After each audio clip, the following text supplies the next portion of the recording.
Bonsoir au sommaire du JT de ce 20 octobre. Une épicerie solidaire étudiante vient d'ouvrir sur le campus de la Doua, une première en France. 50 000 ressortissants tunisiens appelés aux urnes. Ils doivent élire les représentants de l'Assemblée constituante. Enfin, bisbille autour du Salon du chocolat. Les organisateurs lyonnais contraints à baisser les bras face à la concurrence parisienne. Face à une précarité croissante des étudiants, une association vient de lancer un concept innovant, une épicerie solidaire. Ouverte depuis ce matin sur le campus de la Doua, elle propose des produits 5 fois moins chers que dans les supermarchés. Les explications de Benoît d'Autriche. Grégory est étudiant en première année de STAPS. Ses ressources, 260 € par mois. Une fois retirées les charges incompressibles, il lui reste au maximum 70 € pour la nourriture. L'épicerie solidaire, ça faisait un moment qu'il l'attendait. Je vais acheter plutôt des choses telles des boîtes de conserve ou un petit peu de jambon, enfin des choses basiques mais qui changent un peu. Le principe est simple, 20 centimes le paquet de pâtes, 15 la farine. Ici, les prix sont 5 fois moins chers qu'ailleurs. Ouverte depuis ce matin, l'épicerie est accessible à tous les étudiants qui ont moins de 7 € par jour pour manger. En fait, on se base sur le reste à vivre. Vous prenez toutes les recettes de l'étudiant, vous enlevez toutes les charges et vous regardez ce qui lui reste finalement à la journée pour vivre. Et en dessous de 7 € par jour, l'étudiant ne peut pas s'alimenter correctement. Acceptés sur dossier, les bénéficiaires doivent déclarer leurs ressources. Ils ont ensuite droit à un crédit d'achat à dépenser dans l'épicerie. On ne connaît ni leur nom ni leur prénom. Ils ont un crédit. Selon les ressources qu'ils ont, le crédit est plus ou moins important. Et ensuite, on flash les produits. Le logiciel nous permet de gérer nos stocks. Les fondateurs le précisent, il ne s'agit pas de situation d'urgence, mais d'un coup de pouce ponctuel. L'épicerie doit permettre aux étudiants de faire des économies, bien sûr, mais surtout de se recentrer sur leurs études. Je travaille 20 heures en grande surface et je loupe quasiment 5 heures de cours par semaine. Si en plus ça me fait assez que l'économie, j'essaierai justement de diminuer mon temps de travail si je peux, parce que histoire de récupérer comme mes heures de cours. Aujourd'hui, l'épicerie de Lyon compte une quinzaine de clients, mais les responsables estiment qu'un tiers des étudiants y auraient théoriquement droit, soit 40 000 dans toute l'agglomération. Depuis quelques jours, l'hôpital Édouard Herriot accueille un tout nouveau centre de dialyse réparti sur 2 étages. Il est destiné notamment à la prise en charge des patients particulièrement fragiles. Autre particularité de ce service, il est ouvert 24 heures sur 24. C'est un peu plus lumineux quand même. Et puis, les infirmières sont avec nous. Si on a vraiment besoin d'un problème là-bas dans la salle, on les appelle, elles sont tout de suite avec nous. Nous pouvons donc accueillir une centaine de patients et nous avons un système de dialyse matin, midi et nuit avec une garde de nuit qui permet à certains patients qui travaillent la journée de pouvoir dialyser la nuit. Au moment où la révolution arabe prend un nouveau tournant avec la mort confirmée de Mouammar Kadhafi, les Tunisiens s'apprêtent à vivre un autre instant historique. Depuis aujourd'hui, ils sont invités à voter pour élire les représentants de l'Assemblée constituante. Dans la région, 50 000 ressortissants sont concernés. Les précisions de Félix Thomen. Avec 600 000 ressortissants, la communauté tunisienne de France est la plus importante du monde. Près de 10 mois après la chute du régime de Ben Ali, du 20 au 22 octobre, ces Tunisiens de l'Hexagone sont appelés à choisir leurs représentants à l'Assemblée constituante, élus ce dimanche en Tunisie.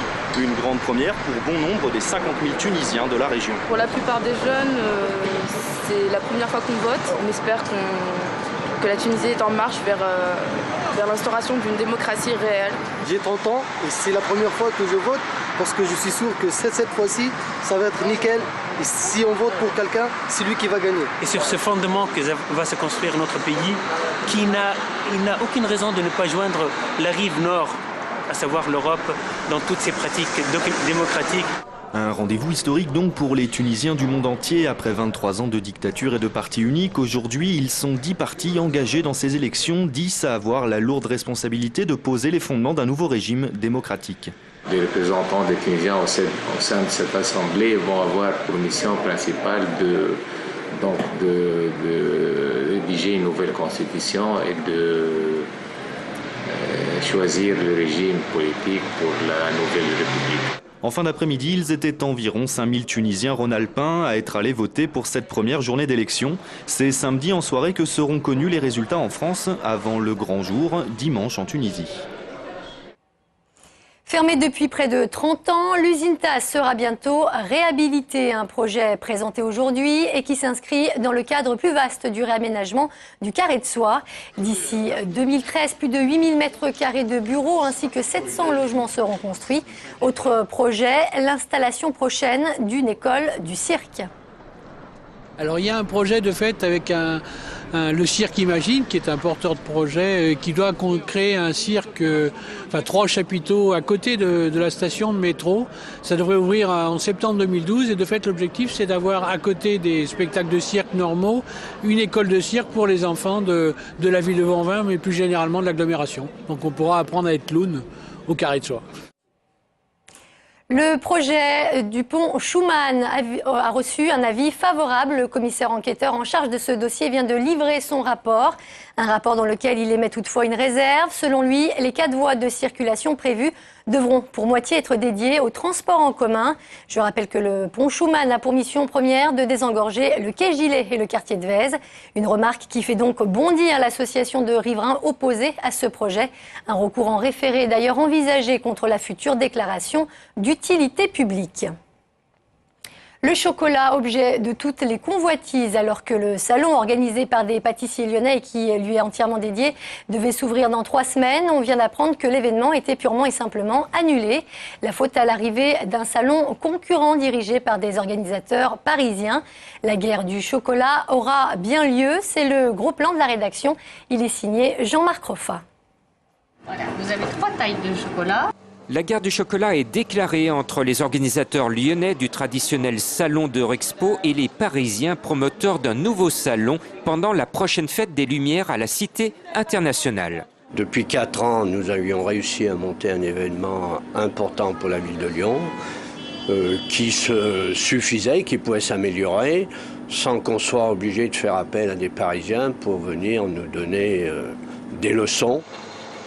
Le salon Made in Lyon d'Eurexpo est donc annulé du 11 au 13 novembre, ce qui provoque colère et déception chez certains chocolatiers lyonnais privés d'une belle vitrine. Je suis un petit peu déçu parce que ça nous lançait pour les fêtes de fin d'année. Ça nous permettait d'innover, de faire des créations. En colère, oui, bien sûr. Le problème, c'est qu'on perd une année, et donc on avait prévu quand même faire pas mal de choses sur ce salon pour enrichir nos boutiques en même temps. Ça va causer un préjudice, quoi. Pour se défendre de toute concurrence déloyale, les organisateurs parisiens du nouveau salon du chocolat font appel aux plus renommés des Lyonnais. Philippe Bernachon désire calmer le jeu, car pour lui, cet événement inédit aura des retombées nationales et non plus régionales comme avant. C'est 2 choses différentes. Sylvie Douce et François Chantet font ça à Paris depuis une vingtaine d'années et à travers le monde, que ce soit Tokyo, Shanghai, New York. On a adhéré en disant que oui, c'était une très bonne idée et du coup, ils l'ont fait. Lyon 0, Paris 1, la guerre du chocolat sera relancée en 2012 puisque les organisateurs lyonnais espèrent bien ressusciter leur salon à Eurexpo. En attendant, les gourmands se régaleront à la Cité internationale du 9 au 11 décembre. Autre salon en péril, celui du livre de Lyon, organisé depuis 8 ans en place Bellecour. L'événement n'aura pas lieu cette année, déjà annulé lors de la dernière édition en raison des émeutes qui ont secoué le centre-ville. Les organisateurs rencontrent cette année d'importantes difficultés de financement. En cause, la baisse des subventions publiques. On n'a pas pu se remettre de l'annulation de 2010, puisqu'on a eu entièrement à payer le salon 2010 sans en avoir les rentrées d'argent. Et on s'est retrouvé en 2011 avec une trésorerie à 0 pointé. Je pense qu'une véritable volonté politique d'un salon généraliste à Lyon nous ferait faire redémarrer l'idée d'un salon. Mais avec 3 francs 6 sous, on ne peut pas faire des miracles. Et je ne pouvais pas faire des miracles en 2011.